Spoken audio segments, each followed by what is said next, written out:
दोस्तों पहले आप ये पूरा पेपर एक बार देख लीजिए जो कि क्लास 10th का हिंदी का पेपर है। नमस्कार दोस्तों, स्वागत है आप सभी का देवा कैलीग्राफी के इस वीडियो में, जिसमें हम आपको बताने वाले हैं कि पूरा पेपर हम कैसे लिखेंगे। वीडियो थोड़ी सी लंबी जरूर है लेकिन पूरी जानकारी आपको मिलेगी, इसलिए वीडियो में बने रहें और यदि नए हैं तो चैनल को सब्सक्राइब कर लीजिए और हाँ, वीडियो को जरूर लाइक कर दीजिए क्योंकि आपके एक लाइक से हमें मोटिवेशन मिलता है। सबसे पहले हम कुछ लाइन खींच लेते हैं जो जरूरी नहीं है, यदि आपके पास टाइम है तो लाइनें जरूर खींच लें। इससे कॉपी चेक करने वाले का आपके कॉपी पर अच्छा इफेक्ट पड़ता है। नाम आपको नहीं लिखना है आपके बोर्ड की कॉपी में, आपको अपना रोल नंबर लिखना है, आपकी जो एग्जाम डेट है वो डेट लिखना है, आपकी क्लास जो कि मैं 10th की हिंदी पेपर की कॉपी लिख रहा हूँ तो 10th क्लास और सब्जेक्ट में हिंदी लिखा है। सबसे पहले जो लिखा है वैसे ही हमें लिखना है, जैसे कि बहुविकल्पीय प्रश्न खंड आ। यह जरूरी नहीं कि आप भी खंड आ पहले ही करें, जो आपको सबसे पहले आता हो आप वही सर्वप्रथम कर सकते हैं, लेकिन अगर ये बहुविकल्पी पहले ही करें तो ज़्यादा सही है। उसके बाद हमें लिखना है प्रश्नोत्तर संख्या 1। अब जो सही है वो जो इनमें बी वाला ऑप्शन सही है तो हमें लिखना है बी इन ब्रैकेट आगे द्विवेदी युग। ऐसे ही हमें सभी प्रश्न करना है, जैसे प्रश्नोत्तर संख्या 2 का ए निबंध। आपको सेम पैटर्न सभी बहुविकल्पीय प्रश्नों में यही करना है। चलिए वीडियो की स्पीड बढ़ा देते हैं प्रश्नोत्तर संख्या 20 तक।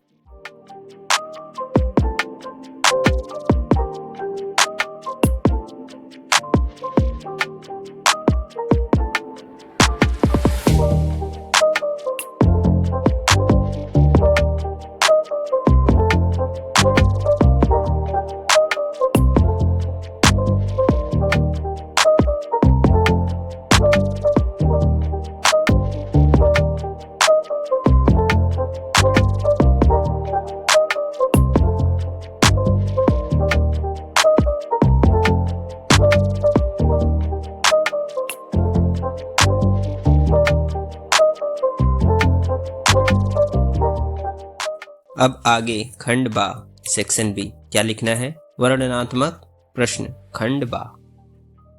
उसके बाद मुझे पहला गद्यांश आता है तो मैं लिखूंगा प्रश्नोत्तर संख्या 1। अगर आपको अथवा के बाद वाला आता है तो आप लिख सकते हैं प्रश्नोत्तर संख्या 1 उसके आगे अथवा। फिर आपको संकेत लिखना अति आवश्यक है। संकेत हम कुछ इस प्रकार लिखेंगे, आगे के कुछ शब्द उसके बाद डॉट डॉट फिर अंतिम लास्ट का कुछ शब्द। अब आगे जो कि हमें प्रश्नों के उत्तर देने हैं, पहला उपर्युक्त गद्यांश का संदर्भ लिखिए तो हम लिखेंगे संदर्भ हेडिंग।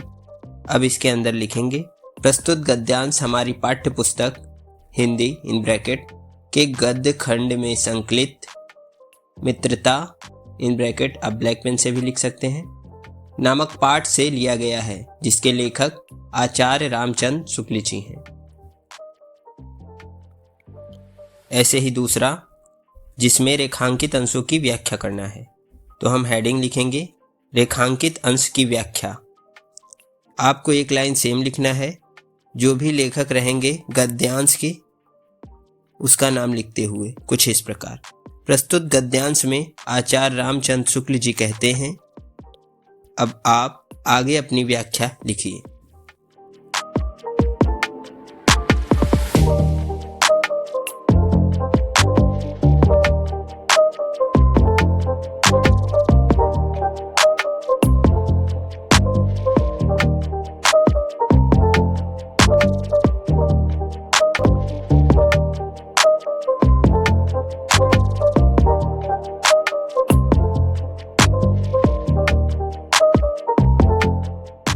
प्रश्न के हिसाब से उत्तर है, लोग विभिन्नता देखकर भी परस्पर एक दूसरे की ओर आकर्षित होते हैं, जैसे दुर्बल व्यक्ति उत्साही बलवान की तरफ, दुखी व्यक्ति प्रसन्नचित्त आकर्षित होता है। अब प्रश्नोत्तर संख्या 2 का अथवा। संकेत लिखेंगे सुनि सुंदर वैन डॉट डॉट डॉट कंज कली। पहले प्रश्न में संदर्भ पूछा गया है तो हेडिंग डालेंगे संदर्भ। अब इसके अंदर संदर्भ लिखेंगे। प्रस्तुत पद्यांश हमारी पाठ्य पुस्तक के काव्य खंड के वन पथ पर शीर्षक से उद्धृत है। यह कवि गोस्वामी तुलसीदास द्वारा रचित कवितावली के अयोध्या कांड से लिया गया है। दूसरे प्रश्न में रेखांकित अंश की व्याख्या पूछा गया है, तो हेडिंग डालेंगे रेखांकित अंश की व्याख्या। अब इसके अंतर्गत लिखेंगे। तुलसीदास जी कहते हैं कि उस समय वह स्त्रियां श्री राम की सुंदरता को एकटक देखती हुई अपने नेत्रों को आनंद प्रदान करने लगी, अर्थात उनके सौंदर्य को देखकर अपने जीवन को धन्य मानने लगी।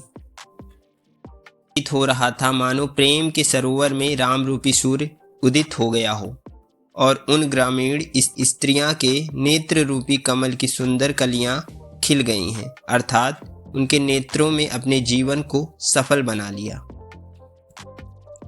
तीसरे प्रश्न में अलंकार पूछा गया है, तो उत्तर है रूपक अलंकार तथा अनुप्रास अलंकार।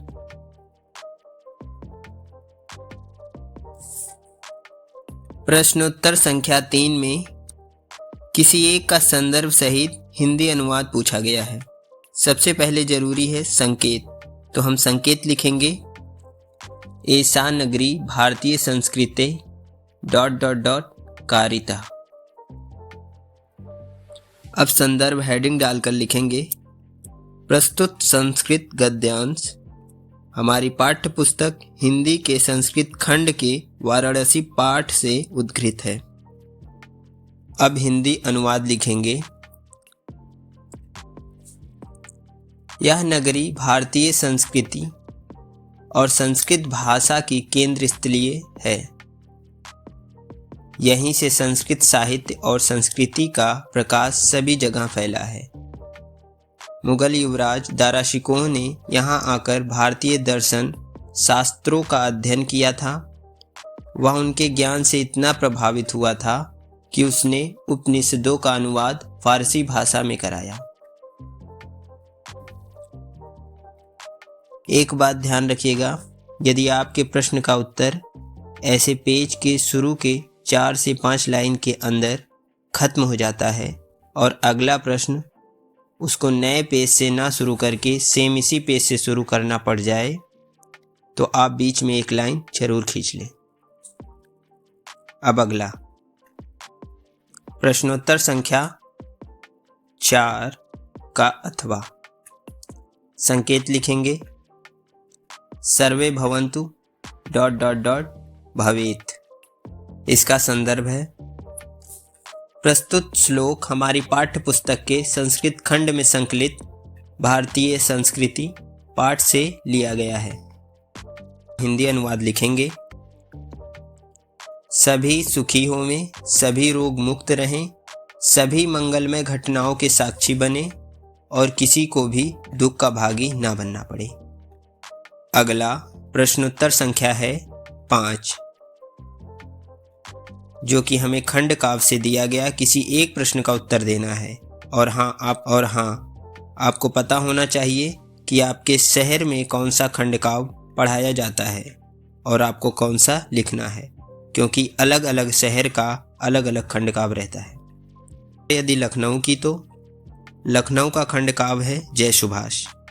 इसलिए मेरा उत्तर संख्या है अंगा का फर्स्ट। और हाँ, याद रहे आपको एक ही करना है ना। प्रारंभ करते हैं। जैसे कि आपको पता है यह प्रश्न 3 नंबर का आता है, इसलिए लगभग 3 से ज़्यादा पॉइंट में लिखना है आपको। आप नोट कर लीजिए, आपको ऐसे प्रश्न पॉइंट वाइज ही लिखना है, जैसे कि इनमें मैंने 6 पॉइंट लिखा है। मैं वीडियो की स्पीड बढ़ा रहा हूँ, आप देख लीजिएगा।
अब अगला प्रश्न है, लिखेंगे प्रश्नोत्तर संख्या 6 का।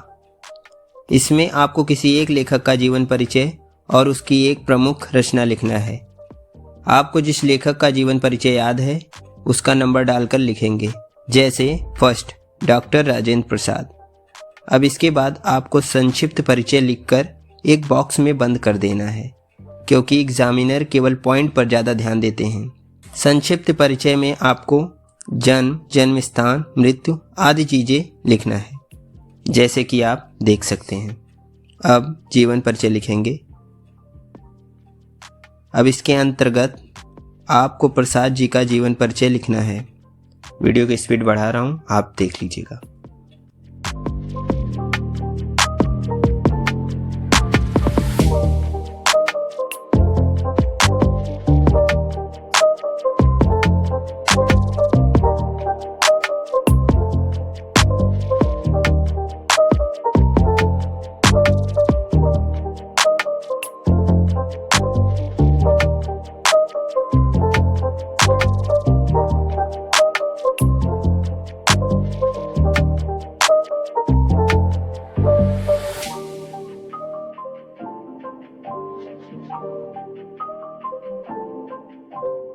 हाँ, तो आपको कुछ इस प्रकार लिखना है। बाद में रचनाएं का हेडिंग डालकर रचनाएं लिखेंगे। पूछा एक गया है, यदि आपको एक से ज़्यादा आता है तो आप लिख सकते हैं। जैसे मैंने लिखा है, प्रमुख रचनाएं, भारतीय शिक्षा, गांधी जी की देन, शिक्षा और संस्कृति, भारतीय संस्कृति। अब प्रश्नोत्तर संख्या 6 का खा। जो आपको आता है उसका नंबर डालकर लिखेंगे, जैसे फर्स्ट गोस्वामी तुलसीदास। इसमें भी संक्षिप्त परिचय लिखकर बॉक्स में बंद कर देना है,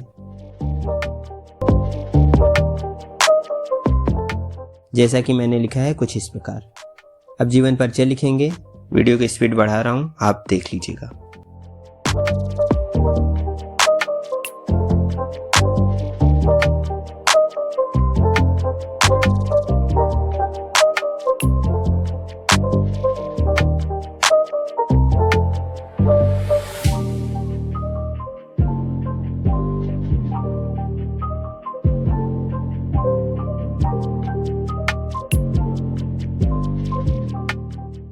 लास्ट में इसमें भी कुछ इस प्रकार रचनाएं लिखेंगे। श्री रामचरितमानस, दोहावली, गीतावली, कवितावली, जानकी मंगल। हालांकि पूछा एक गया है, आप एक भी लिख सकते हैं। अब अगला प्रश्न लिखेंगे, प्रश्नोत्तर संख्या 7। इसमें आपको एक श्लोक लिखना है जो कि इस पेपर में ना आया हो। चलिए लिखते हैं।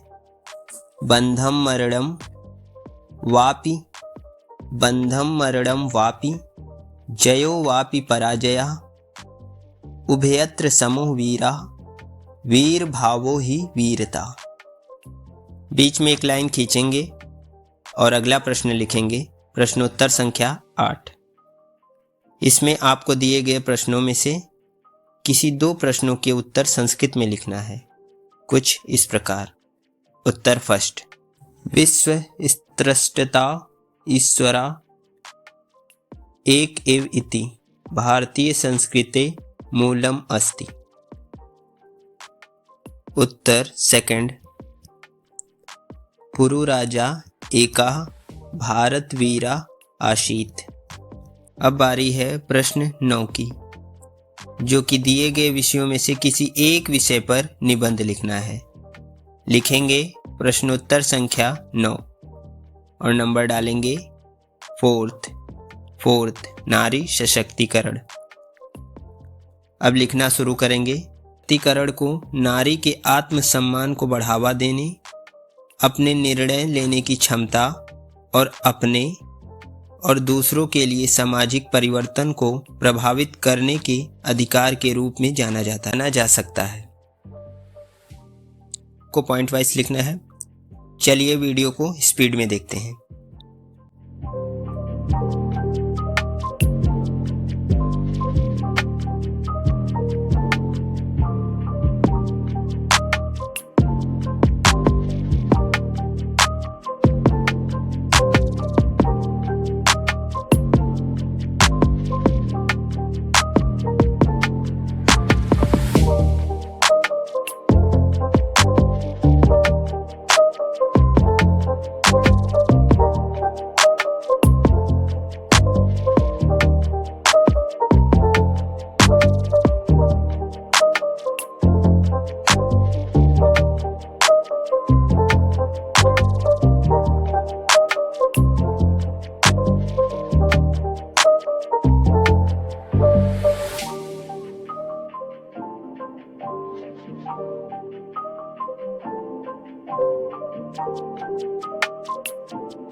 लिखेंगे प्रश्नोत्तर संख्या 10 का अथवा। अगर आप चाहें तो पूरा प्रश्न भी लिख सकते हैं, नहीं तो कोई जरूरी नहीं है। सेवा में विभाग महाप्रबंधक उत्तर रेलवे लखनऊ। इसके बाद में आपको विषय जरूर डालना है। विषय टिकट निरीक्षक अभद्र व्यवहार के संबंध में। महोदय, सविनय निवेदन है कि कल मैं वंदे भारत एक्सप्रेस से लखनऊ से दिल्ली जा रहा था। चलिए वीडियो को स्पीड में देखते हैं।